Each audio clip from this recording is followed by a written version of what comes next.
Salut à tous les gourmands et bienvenue sur Plaisir et Diète. Dans la masse, on se retrouve pour une nouvelle vidéo et avec un bubble tea.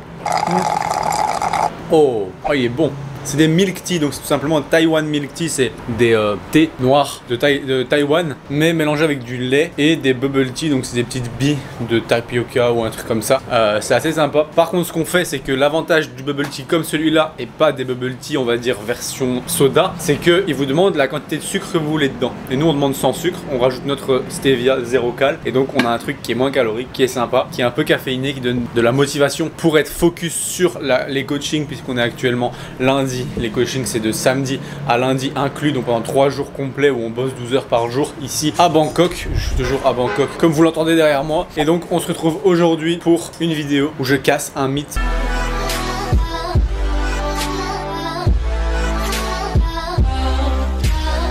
Donc on va tout simplement aborder aujourd'hui un mythe. Le mythe étant que le sport à jeun fait plus brûler de gras que le sport quand on n'est pas à jeun. Est-ce que si vous faites votre cardio ou votre musculation à jeun, vous allez perdre plus vite votre gras si votre objectif est une perte de gras, alors que si vous mangez avant la séance, vous allez utiliser l'énergie de la nourriture et à ce moment-là, vous n'allez pas perdre de gras parce que vous n'allez pas puiser dans votre gras puisque vous avez de l'énergie. Donc une des variables qui mène à ce que les personnes pensent qu'elles vont perdre du gras efficacement en faisant de la musculation ou du cardio ou un sport à jeun est tout simplement que la plupart des gens ont tendance à simplifier la chose en se disant eh bien si je n'ai pas apporté d'énergie à mon corps avant un entraînement, il va directement aller puiser cette énergie nécessaire à l'activité dans mes réserves et donc dans, on va dire, le gras, donc le tissu adipeux et potentiellement le glycogène présent grâce à l'alimentation du jour précédent. Et évidemment, quand on se dit que puiser de l'énergie dans la masse grasse, qui est la source d'énergie la plus importante du corps, est un moyen de perdre du gras, puisque quand on s'entraîne à jeun, on ne puise pas dans l'énergie alimentaire, eh bien on a vite fait de se dire c'est plus intéressant parce que du coup je vais puiser dans le gras, ce gras il va pas se restocker ensuite parce que je vais pas manger plus que mes besoins sur la suite de la journée et du coup je vais perdre plus que si j'avais fait un entraînement en ayant mangé et en ayant ensuite fait attention à pas manger plus de la journée. Il y a la variable où finalement j'ai puisé directement dans l'énergie de ma masse grasse plutôt que puiser dans l'énergie de l'alimentation. Il se trouve que ça peut avoir du sens comme raisonnement, mais en réalité, comme déjà mentionné dans les vidéos précédentes sur est-ce que le gras fait prendre du gras, est-ce que manger des glucides le soir fait prendre du gras, ce qui compte principalement c'est la balance énergétique et donc c'est tout simplement la quantité de calories que vous allez consommer sur la journée complète par rapport à la quantité de calories que vous allez dépenser sur la journée complète. Et finalement, ce qui va avoir le plus d'impact, c'est finalement les phases de, on va dire, déstockage et les phases de stockage. Et on comprend bien que lorsqu'on génère, on va dire, un déficit calorique, on veut que les phases de déstockage soient plus grandes que les phases de stockage. Sauf que, peu importe le moment de la journée pendant lequel vous mangez votre repas, ce qui va compter, c'est finalement le nombre de calories de différence qu'il va y avoir entre le nombre de calories dépensées et le nombre de calories consommées. Admettons que vous dépensez 2000 calories par jour avec votre activité plus vos besoins et que vous mangez 1800. Vous générez un déficit de 200 calories. Ce déficit, qui soit fait en se disant je vais rien manger avant l'entraînement et manger mes 1800 calories entre le moment où l'entraînement se termine et le soir, ou que vous disiez le matin je mange 200 calories, je vais m'entraîner et ensuite je mange 1600 entre la fin de l'entraînement et le soir, vous aurez dans les deux cas généré un déficit de 200 calories. Ce déficit va être soit puisé directement dans la masse grasse au moment où vous allez tout simplement vous entraîner parce que vous êtes déjà en train de créer un déficit, soit à un autre moment de la journée il va être puisé parce que le corps va faire l'addition des moments de stockage et des moments de déstockage et finalement à terme il va se rendre compte que vous avez généré 200 calories de déficit sur la journée, sur 24 heures parce que vous aviez besoin de 2000 et que vous avez mangé 1800. Que vous ayez généré ces 200 en faisant votre sport à jeun ou en faisant entre guillemets une alimentation qui contient 1600 calories après l'entraînement et 200 avant l'entraînement, ça aura généré le même déficit calorique et donc ça aura le même impact sur la perte de gras.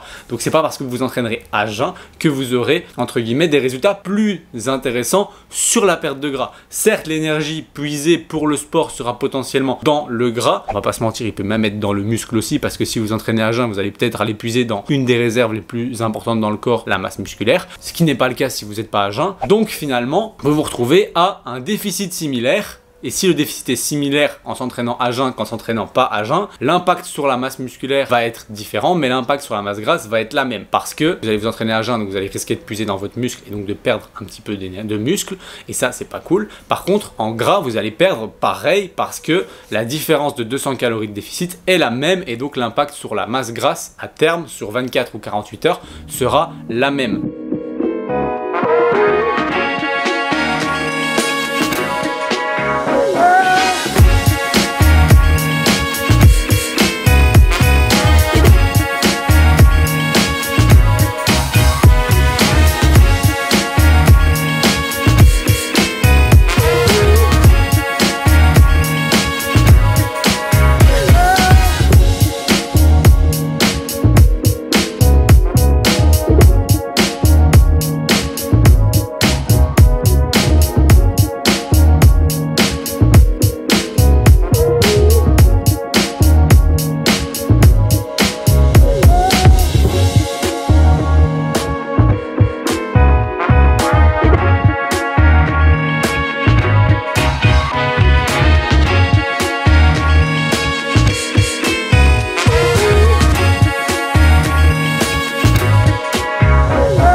De retour de cette journée, du resto, etc. C'était vraiment cool. Hyper quali, franchement, pour 25 € je crois. Un chef qui cuisine devant nous, 14 plats à base de sushi, c'était nickel. Tout ça pour vous dire que il y a un point qui fait tout simplement qu'il vaut mieux ne pas s'entraîner à jeun, c'est tout simplement que le corps a tendance à fonctionner légèrement au ralenti lorsqu'on s'entraîne à jeun. En effet, lorsqu'il n'a pas de nourriture en lui en fait, et qu'il n'a pas d'énergie, on va dire autre que celle qu'il va devoir aller puiser dans ses réserves, eh bien il a tendance à fonctionner au niveau du métabolisme un petit peu au ralenti, et donc à brûler un petit peu moins de calories par minute effective d'entraînement. Ce qui fait que si vous couplez ça sur un entraînement complet, ça peut faire quand même une petite différence de calories. Si vous entraînez à jeun tout le temps, donc disons 5 à 6 fois semaine, si vous entraînez 5 à 6 fois semaine, ben ça peut faire une différence quand même à base de centaines de calories par semaine ou par mois, et ce, finalement, sur un déficit calorique à long terme, ça peut être très impactant et donc faire une différence. Donc autant avoir au moins un peu de protéines dans votre sang quand vous entraînez. Vous n'êtes pas obligé d'avoir beaucoup de calories. Si c'est 100 calories que un shaker de whey ou du fromage blanc ou des blancs d'œufs, c'est ok, mais au moins amener un peu de calories à votre corps pour qu'il se rende compte que c'est ok,